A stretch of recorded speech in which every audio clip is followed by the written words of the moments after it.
All right, in the last video, we learned how to draw our ice cream cone here. If you remember, here's our layers. We created the picture here in the background. Then we started to fill in these items here by selecting them, double-clicking, and choosing a color. This color out here, double-clicking, choosing a slightly darker color. Saying, okay, all right, so we started to build our ice cream cone like so. I'm going to hide this guy. But the problem is that, if you're color challenged like I am, even though I'm an artist, my wife tells me that I'm color challenged all the time.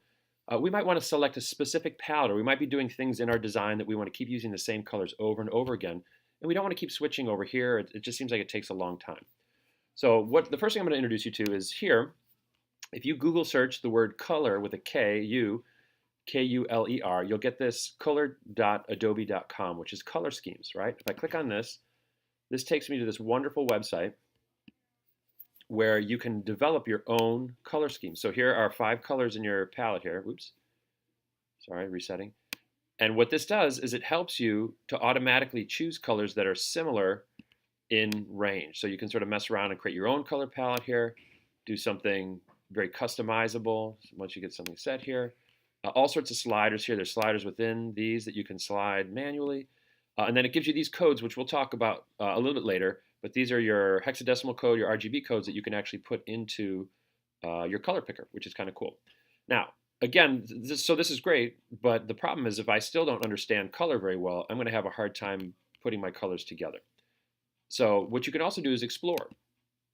So here, this is great. These are themes that people have already put together over hours and hours and hours. Let's just use blue pink right now because this is a great one. So I'm going to shrink this window down a little bit so I can fit it in my window. I'm going to pull it over here. I'm going to bring this over here. Let's close my, well, actually, let's make a new layer here. Let's put it above picture. And I'm going to call this one palette. You don't have to put this on a separate layer, but I'm just going to for the sake of doing it.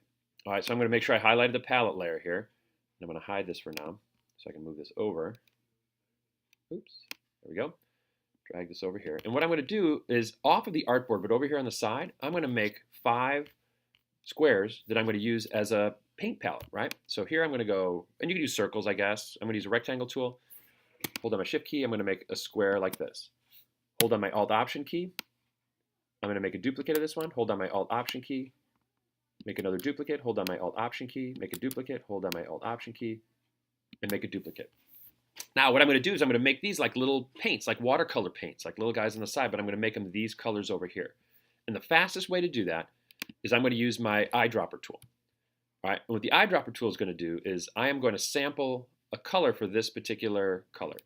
So I'm going to click this, right? This tells me what color it is. And again, if I went here, I could change it like so. But I'm going to select this color. I'm going to use the eyedropper while it's selected, right? You have to select it first. So selecting tool, eyedropper. I'm going to hold down my eyedropper, and while I'm holding it down, look at my selection color. Look at the way it changes. But if I hold it down and I come outside of here, look at this. It'll choose any color from anything that I'm highlighting.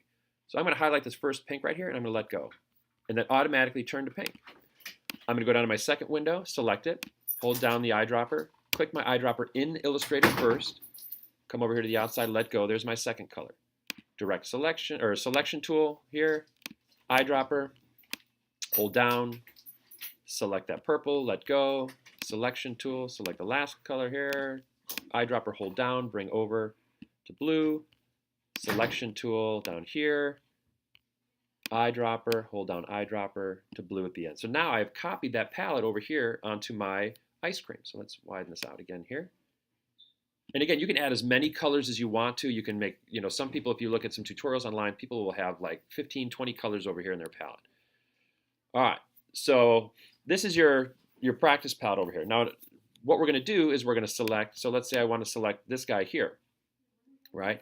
What I can do is then I can use my eyedropper. If I hold down the shift key and I click this, it'll turn it into that particular color, right? If I hold down this guy here, I'm going to hold down my shift key. Oops. My eyedropper, and I'm going to hold down the shift key, it will copy that color as well. Now, the reason I hold down the shift key when I select the color inside my drawing is because then it will only check the color. If you check on your eyedropper, if I double click on my eyedropper here, I can see it's going to copy all these things if you just have it set to your sample is going to do the color, the transparency, it's going to do everything. But if we just want the color, a shortcut is to hold down the shift key and it'll just do the color. Now I also want to get rid of those outlines. So I'm going to click on the circle. I'm going to click on the outline and I'm going to say no. I'm going to click on the outline of this and I'm going to say no. So there we go. We're starting to get a little softer ice cream. Let's scooch it over a little bit, just like that. All right. And then here's my ice cream cone. I want my ice cream cone. I'm going to make it this blue color. It's sort of a weird color, but it's fine. So I'm going to use the eyedropper, hold down my shift key, and I'm going to select, oops, I did the outline. There we go. I got the blue like that. I'm going to say outline. I'm going to say nothing. So there is my ice cream cone color picker, right? And then if I wanted to do like a big circle in the background or an ellipse, here I'm going to use my ellipse tool. So let's do, where's my layers again? Oops, that's links, not layers. There's layers. I'm going to go above picture. I'm going to say new layer. I'm going to say backdrop, like that. And then I'm going to zoom out one so I can see what I'm doing. I'm going to draw a big ellipse on the backdrop like this. So obviously the wrong color. I am going to use my eyedropper tool while it's selected. I'm going to hold down my shift key and I'm going to make it, oh, I keep doing the outline. There we go. I'm going to make it purple. Got to bring that outline forward. So the outline here, I'm going to say, well, here, let's do the stroke color. Let's do it this color. There we go.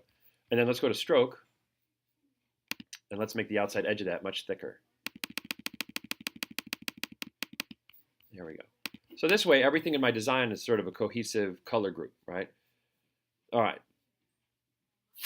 Don't forget to save often and save thoroughly. All right, the next thing we're going to do in our next setup is we're going to go to gradients.